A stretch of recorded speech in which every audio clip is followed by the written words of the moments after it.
జీవితంలో నిందించేవాడు ఉండాలి, పొగిడేవాడు ఉండాలి. నిందించేవాడి దగ్గర నుంచి ఎలా బ్రతకాలో నేర్చుకోవచ్చు.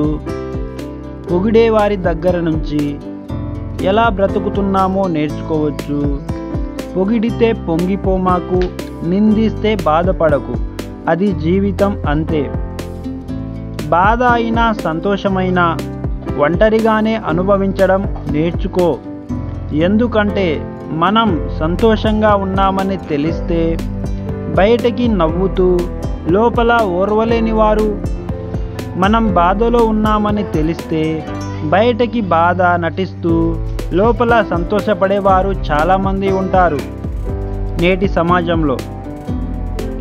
జీవితంలో కొన్నిసార్లు ఒంటరిగా నడవాల్సిన సమయం రావచ్చు. అది కష్టంగానే ఉంటుంది. కానీ ఆ ఒంటరితనం డబ్బు విలువ, మనిషి విలువ, చదువు విలువ, కష్టం విలువ, జీవితం విలువ నేర్పిస్తుంది. నీతి నిజాయితీతో బ్రతికే బ్రతుకుల్లో రాజసం ఉంటుంది.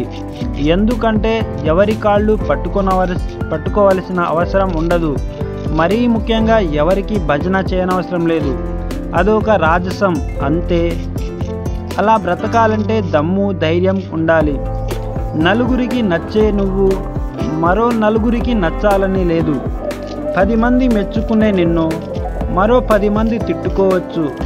ఎందుకంటే నీ వ్యక్తిత్వం నీది, ఎదుటివారి ఆలోచన నీది కాదు.